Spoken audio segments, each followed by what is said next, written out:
is quite amazing. You talk about amazing people. You talk about people who have been just instrumental in the lives of others and done it in a way that is not really conventional.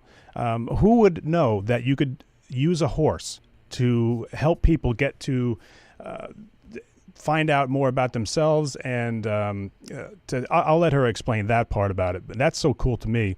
We're going to learn a lot about Andrea Hall. Andrea Hall is just an amazing person who was a lawyer, who still is. You're not once a lawyer, but she still is a lawyer.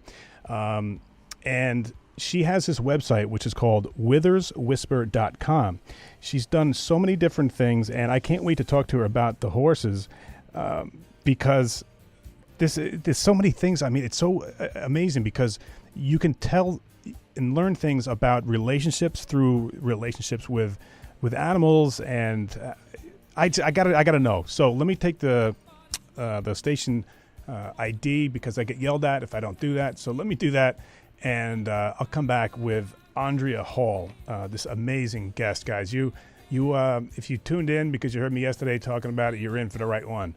So I want you to stay tuned, hang tight, and I'll be right back with an amazing guest right after I play Station ID, which you guys have written in, and you said you said, Case, I know you always have to play the Station ID, but I like the amazing people one the best. So I'll do that for you, all right? Don't tell me I never listen to anybody. Do you or someone you know have an amazing or an inspirational story? Were you faced with adversity, or did you have to overcome obstacles or challenges just to get where you are today? Well, look, my name is Casey Armstrong. You might remember me as the producer or the writer on The Howard Stern Show, but right now I'd like to personally invite you guys to join me and my crew every Monday through Friday from 7 p.m. to 8 p.m. right here on Long Island News Talk Radio as we bring you the world's most amazing people. Each day, we'll talk to uplifting, inspirational, talented people who have made a difference right here in our own hometown. Not only here, but in the world.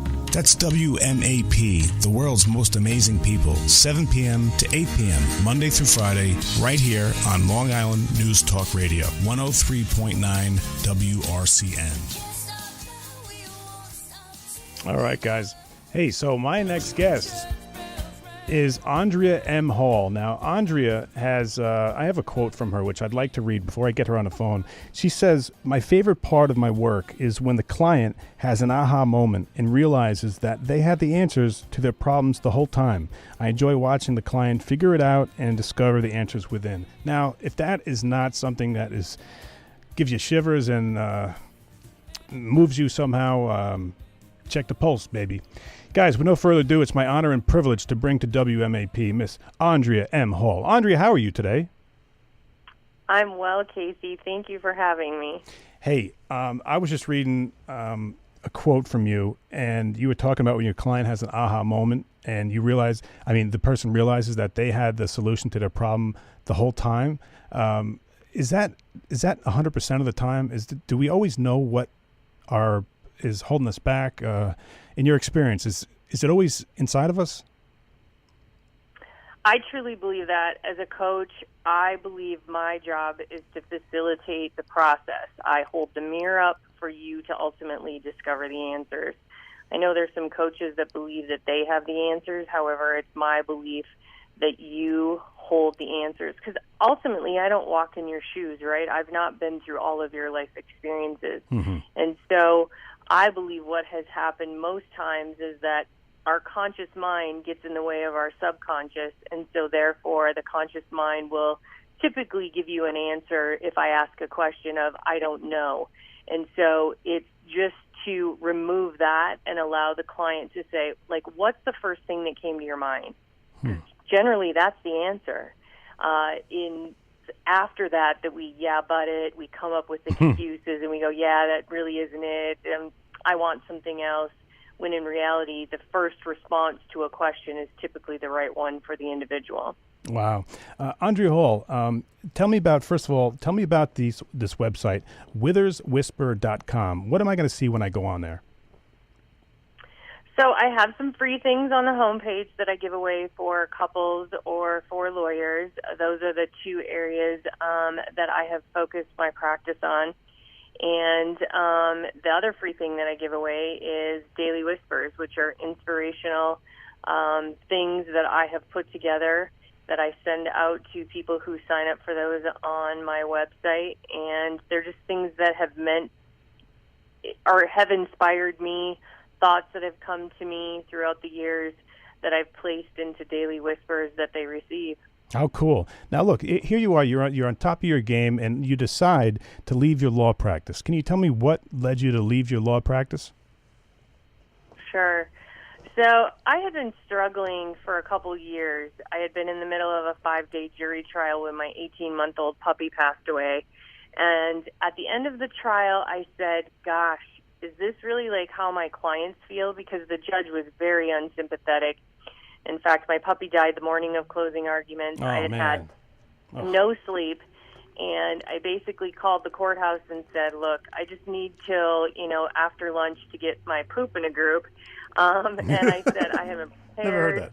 And I said, I just need some time. And the judge basically said, you have an hour to get here. And I said, great. Yeah, that's sensitive. So, I went there. I went through the motions. I felt bad for my client. My client was very sympathetic and said, you did an amazing job with what we had going on.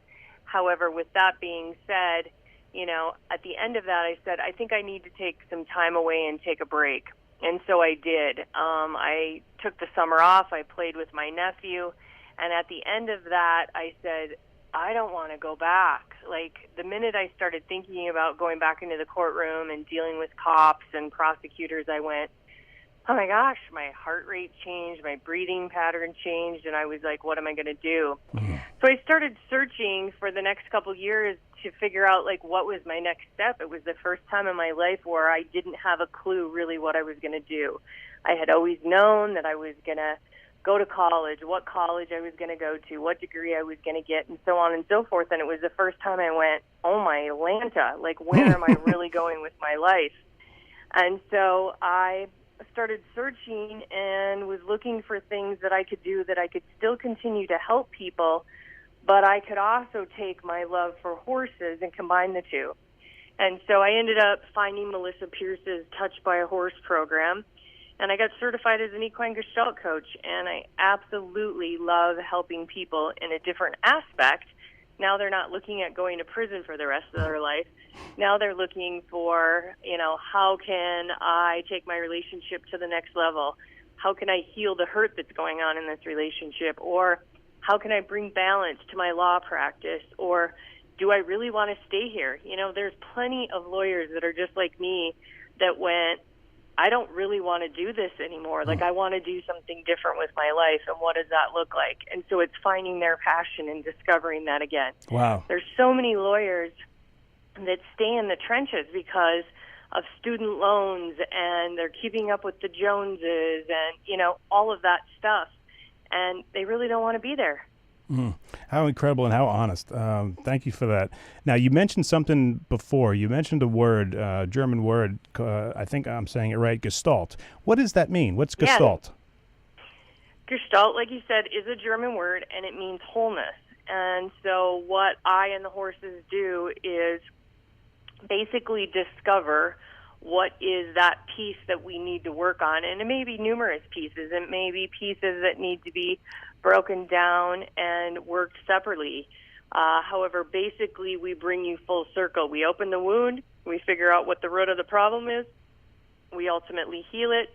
We close the door, and you never have to work on that. That's what's different between the Gestalt work versus typical talk therapy. So yes, we are talking. However, the difference is you get to have an experience which ultimately changes the neural pathways in your brain, which allows your body to release it and let it go. So cool. I'm so interested in this. Now, does that experience have to do with either helping the horse or doing something with it? Tell me about that. How can horses help people heal?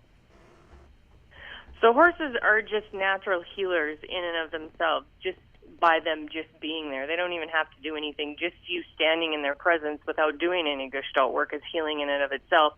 And part of that reason is because the horses are in the moment, where most people that are walking around are zombies and not in the moment. We're on our cell phones, we're looking at our calendars, we're checking email. I mean, most people, if it wasn't automatic to breathe, wouldn't remember to breathe because they're so busy with what's going on, you know? We're in this instant gratification society, hence why we have all these drive-thrus. Nobody wants to make dinner anymore. It's easier to pick it up or throw it in the microwave. And so just being in the horse's presence is healing, and they're connected to Mother Earth. They have 4 feet on the ground with no shoes, and they're ultimately getting energy all the time from Mother Earth. And so just them being there in your presence is miraculous in and of itself. And so then when you add the Gestalt work to that and the combination of the horse, it is completely intensified. It's such a moving experience. And, you know, it's somewhat difficult to explain to somebody what they're going to experience because I ultimately don't know what is going to happen. I mean, I can tell you stories of, you know, people being in the presence of the horse and then they say something and I go, oh, wow, you know, that's the horse's name or, you know, whatever. And they get the answers. The horse is feeding me information the whole time the client is in their presence. I never know what horse I'm going to work with. I intuitively pick the horse for the day, for that client, for that moment, and it is always perfect. Wow. It's never failed me yet. So cool. Guys, if you're just tuning in, I'm speaking with Andrea M. Hall, and she is talking about this amazing, very rare. I mean, it's rare, correct? I've never heard of something like this. This is very different than traditional therapy. Where did you learn this? So it is getting more popular. The more you talk about people and working with horses, they say, oh, yeah, I've heard of that or I know about it. There's several different modalities when it comes to working with horses. And I have been trained in the Gestalt method, and how this came about is, like I said, I was trained through Melissa Pierce's Touch by a Horse program. And she was a psychotherapist for 35 years, and she had a ranch in Arizona as well as a ranch in Colorado. And when she would leave Arizona during the hot months and come to Colorado, her psychotherapy clients didn't want to be away from her.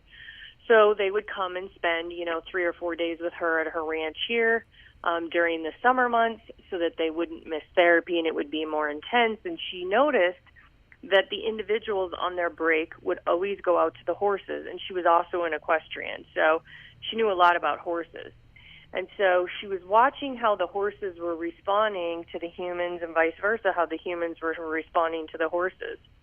So back in 1985, when, this wasn't really heard of or popular, she then combined the Gestalt work with the horses and created this program.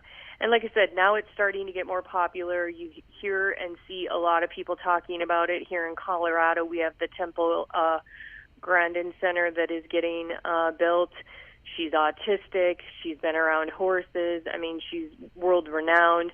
We have different places here in Colorado that work with handicapped people where there's riding and things of that nature.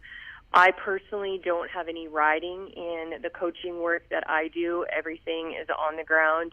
My clients don't ever get on the horse, so you don't have to have some riding experience or be worried that you're going to have to ride and potentially fall off the horse or anything like that. So, like I said, that's who trained me. Her certification, as far as I'm concerned, is the best. Like I said, there's other modalities like Egala and PATH and things of that nature. And I just felt that wasn't a good fit for me. Melissa's program is 2 years. You have to take a test. You have to remain certified. You have to get continuing education credits. And she makes sure that you do your work so that you are never in confluence with your client. So you're healed yourself.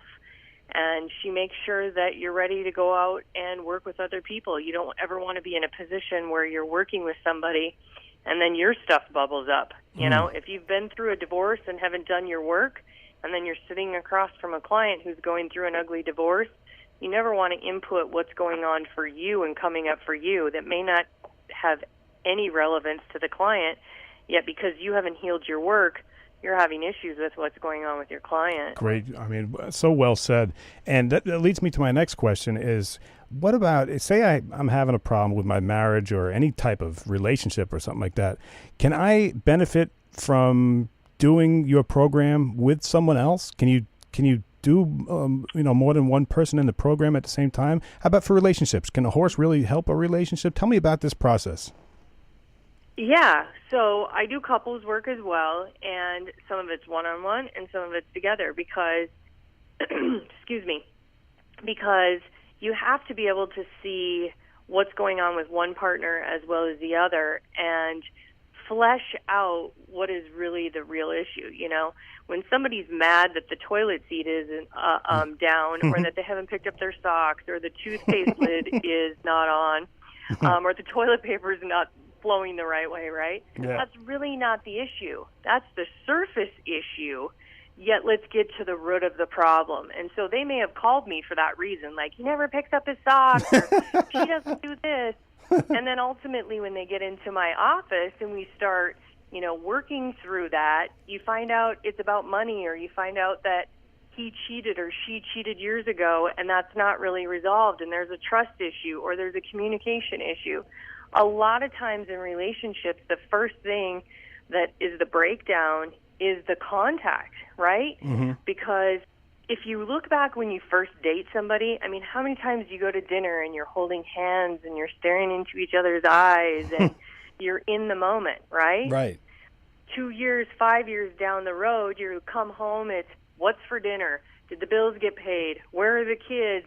And then they crawl into bed, and they haven't had any contact with each other. Mm-hmm. Like, really sat across from each other, knee to knee, eye to eye, even if it's 5 minutes. Right. And just really looked at each other and went, hey, what's going on in your life, right? Right. So that's one of the first things I do with clients, is just getting them back in their body and in the moment and being in contact with the other person.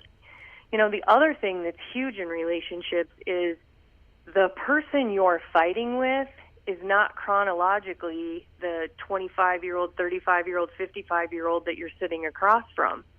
They're a wounded 9, 10, 11, 12-year-old child, right? The Wow. kid that's parents got divorced at 9.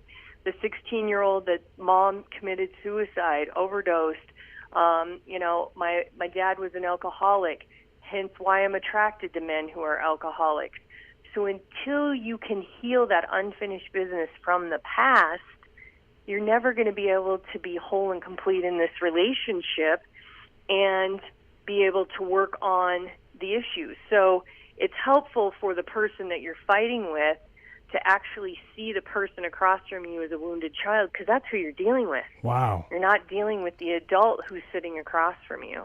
And who's putting on their best act to make it look like they got it Right. together, but yet they're still that person. Wow, how intuitive and how pensive. That's guys. I'm speaking with the brilliant Andrea Hall, and go to the website. Go to witherswhisper.com. Andrea, when you were just talking about that, you made so much sense. But how does a horse come into play? So ultimately, there's pieces of Gestalt that are done. And then, like I said, the horse is in the arena, and then they go into the arena and do work with the horse. Here's a prime example. Horses are the best lie detectors ever. Like, I would put them up against any trained FBI agent in the world.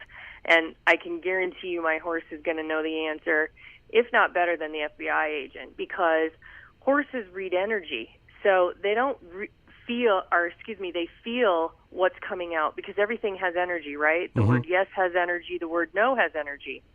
So if I put somebody in the round pen, and I'm just going to be very simple with the example, and the person in the round pen says, I have on a red shirt, the horse is either going to be attracted to that, if that's the truth, or repelled by that, meaning they're not going to want to go next to the person because it's not their truth, because they're not in congruency with what is coming out of their mouth. So if somebody gets in the round pen and goes, my relationship with Jimmy is fantastic, and they're putting on a facade because that's what they want him to believe, because they still aren't ready to confront the real issue, the horse is not going to join up with them. Now, if I finally get them to a piece where they're ready to open up and be vulnerable, and they say, yeah, my relationship with Jimmy's not good, the horse is going to want to come in and heal that and be attracted to that, because they're going to know that what just came out of her mouth was the truth. Wow. So the horse immediately joins up with that, and then we start working from there. So it's a whole process, and it's, like I said, it's somewhat hard to explain. It's like attempting to explain to somebody who's never tasted chocolate before what it's going to taste like, or what it's going to, be like. Right. Explaining to somebody what it's going to be like when you have your first kiss. Now you're going to find this guy, and you're going to tilt your head to the right, and you're going to open your mouth. I mean, you just can't do it, right? Right. Because first of all, everybody has a different experience.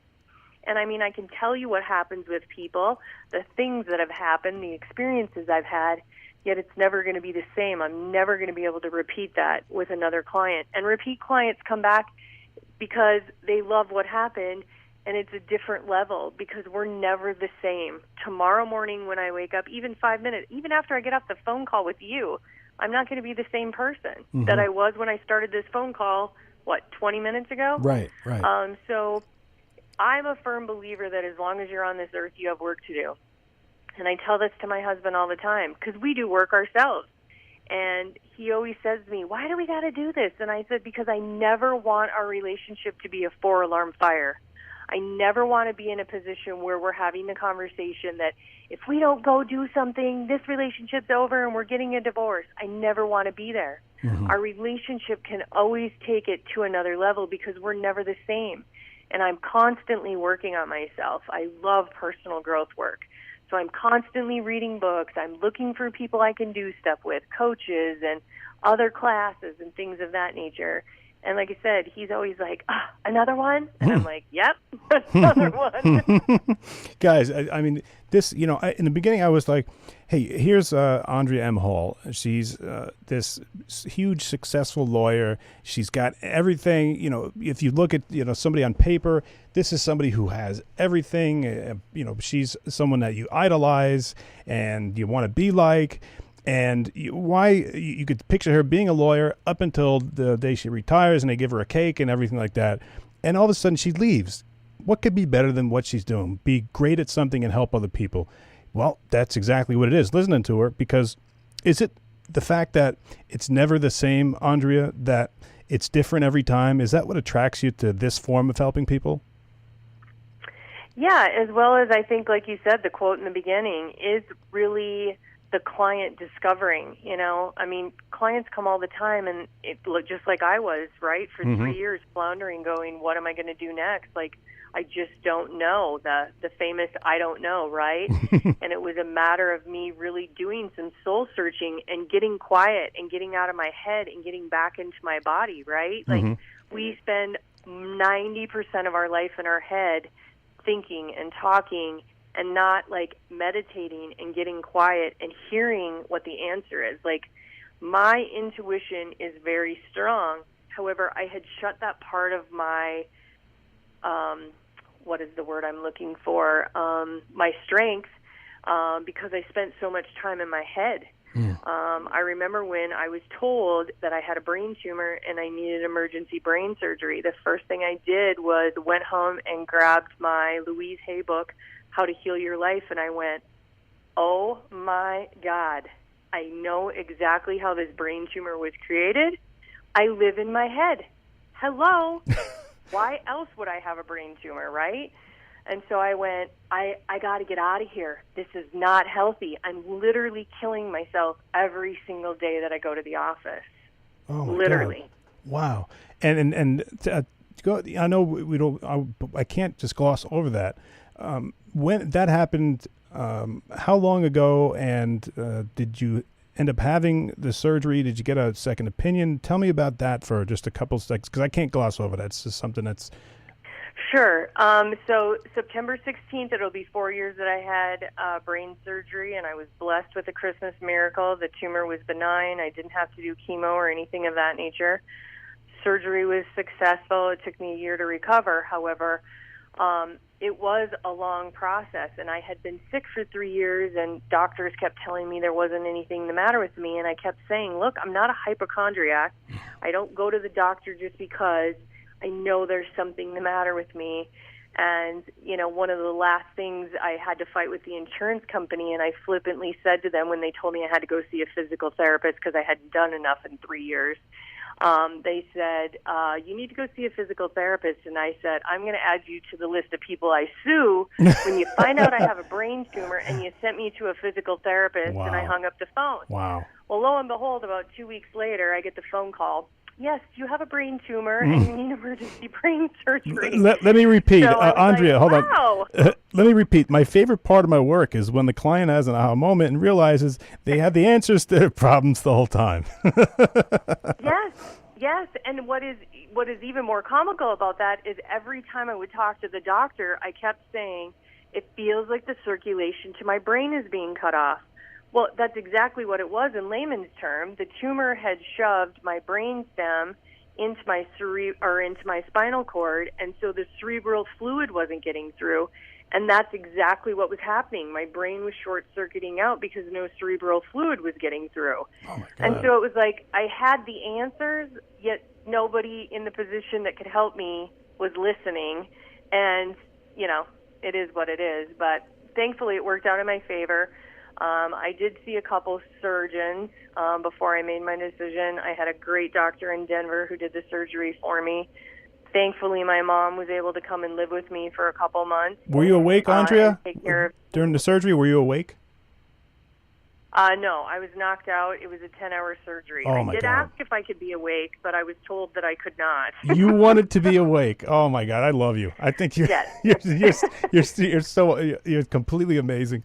Guys, I'm speaking with the amazing Andrea M. Hall, and if you are as inspired and curious, you run the gamut of everything that you can with someone who's so interesting. Go to witherswhisper.com. I'll spell it WITHERS whisper.com.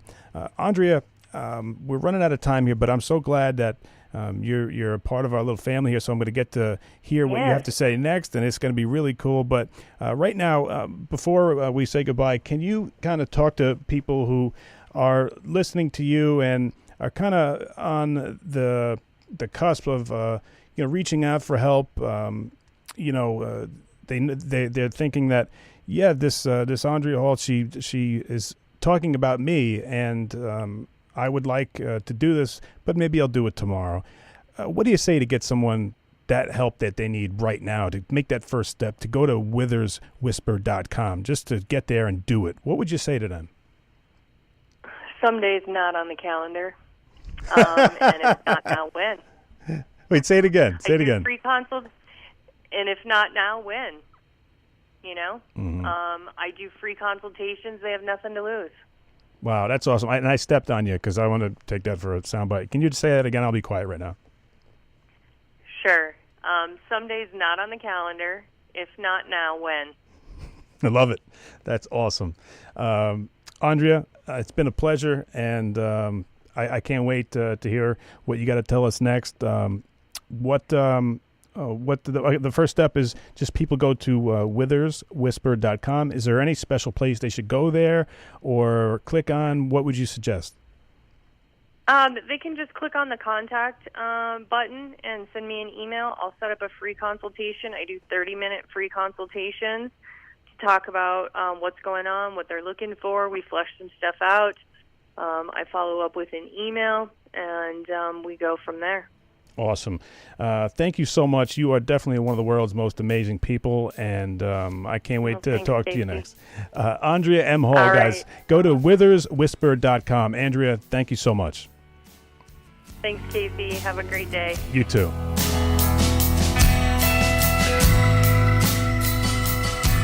took the night shift, another nickel on the dime. Try to play it straight, make it different this time.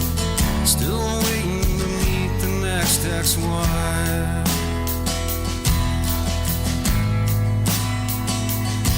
It's either watching these gauges from Monsanto or a bar back job for the cussy